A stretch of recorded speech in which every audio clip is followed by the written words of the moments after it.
Hi everyone, welcome to Stamp with Jini. Today I'm going to share with you how I made the focal point on this card using our Stampin Spritzers. I quickly fell in love with our Stampin Spritzers when I used them for the first time. They're inexpensive, fun, and easy to use, and I really love the fact that I can create any color I want quickly and easily. Let me set this card aside and we'll get started.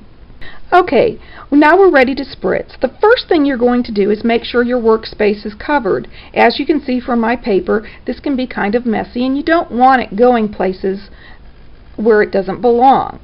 I'm going to set my piece of Whisper White cardstock on the center, and I've picked a piece of paper that is plenty large enough to do a couple of projects. And I've got my Stampin' Misters ready to go. I chose 3 colors, Pool Party, Gumball Green, and Not Quite Navy for this project. So I'm going to take my first stamping spritzer, Pool Party, and I'm going to simply spritz my cardstock until I get the coverage that I like. And really this depends on what you prefer. I'm going to allow that to dry a little bit so that my colors don't run together and become muddy, and then I'm going to use my Gumball Green and spritz again.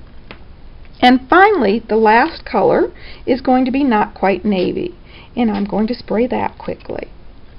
So we're ready to set this aside to allow it to dry and move on to the next step. Okay, for this next step, I have taken my 1 1/4 inch square punch and punched out 4 squares from my cardstock that I've already spritzed and is completely dry. And I've punched them first this time because I am using a clear stamp set by the Tide, and you can find this in your spring catalog. I love this set. I grew up on Lake Michigan, and so anything that's water-based is fun to me. I'm going to take my stamp and ink it up, and since I can see through my blocks, I'm going to line it up where I want and stamp my fish image.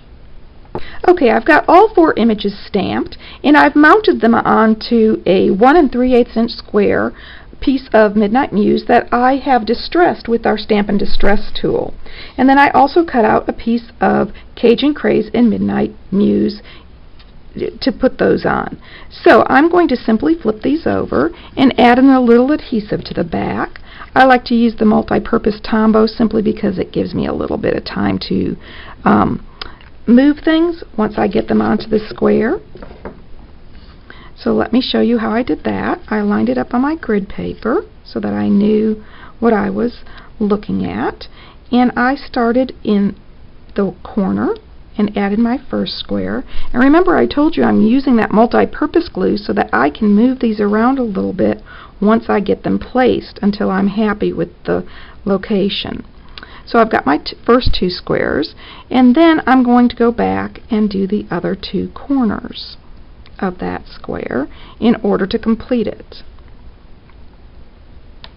So there you go. There's my focal point. I've got it where I want it, so I can let it adhere well. Alright, I've got all 4 pieces on the Cajun Craze where I want them, so I'm getting ready to mount it onto my piece of Midnight Muse that I've already distressed. I've got 4 dimensionals on the back side, and I'm simply going to peel that off and then attach it to my Midnight Muse piece of cardstock, and I'm ready to go. Now I'm ready to do my card front, so let me show you how I did that. Okay, I've got my basic card base out of River Rock, and I've already stamped my image from the Made For You stamp set in Midnight Muse. Next I'm going to take the plant image in my River Rock stamp pad, and I am going to ink that up and then just place the image in the bottom right hand corner just to give it a little interest. My final step is to take my focal point, decide where I want it, and add a little multi-purpose adhesive on the back again. And like I said, I like this because I can move it around if it doesn't go exactly where I want it. So there's a little fudgeability to it. And place that on my card. And then allow it to dry. Tweak that a little bit. There you go. That's it. I hope you enjoyed my tutorial today. If you'd like any of these products, feel free to stop by my online store. It's open 24/7, and you can get there from my blog, www.stampwithjini.com. Thanks for joining me.